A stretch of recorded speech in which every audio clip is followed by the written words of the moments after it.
बहुत समय पहले की बात है। एक छोटे से गांव में एक प्यारा सा लड़का रहता था जिसका नाम था चिंटू। चिंटू बहुत ही चंचल, जिज्ञासु और प्यारा बच्चा था।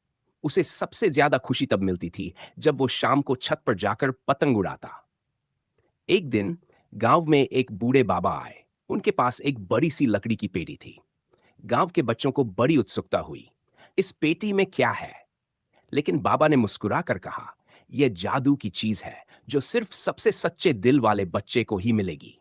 चिंटू ने भी पेटी की ओर देखा, फिर मुस्कुराकर चला गया। वह जानता था कि असली खुशी तो अपने खेल में है, चीजों को पाने में नहीं। अगले दिन बाबा ने गांव के बीचों बीच एक प्रतियोगिता रखी। जो बच्चा सबसे ऊंची और सुंदर पतंग उड़ाएगा, उसे यह जादुई चीज दी जाएगी। सब बच्चे बहुत उत्साहित हो गए।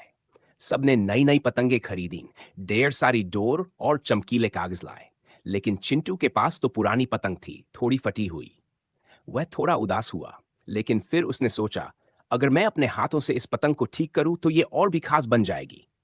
उसने अपनी माँ से थोड़े पुराने कपड़े और गोंद मांगे और पतंग को खूब सजा दिया। उसने पतंग पर अपने हाथ से चंदा मामा की तस्वीर बनाई।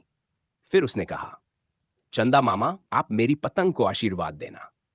प्रतियोगिता का दिन आया। सबने अपनी पतंगे उड़ाई। रंग बिरंगी पतंगे आकाश में लहराने लगी। लेकिन अचानक हवा का रुख बदल गया। कई पतंगे उलझ गई, कुछ टूट गई। तभी चिंटू ने अपनी पतंग उड़ाई। उसकी पतंग सीधी ऊपर उठी। वो चमक रही थी, मानो चंदा मामा खुद उसमें समा गए हों।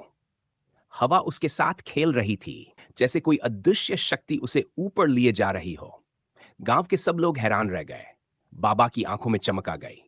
अचानक पतंग से एक हल्की सी चांदी जैसी रोशनी निकली और आकाश में एक सुंदर सा तारा बन गया। फिर पतंग धीरे धीरे नीचे आई और चिंटू की हथेलियों में आकर रुक गई। बाबा मुस्कुराए और बोले, चिंटू, तुम्हारा दिल सच्चा है। तुमने मेहनत और प्यार से पतंग बनाई। अब ये जादुई पतंग तुम्हारी है। जब भी तुम इसे उड़ाओगे, चंदा मामा खुद तुम्हारी हिफाजत करेंगे।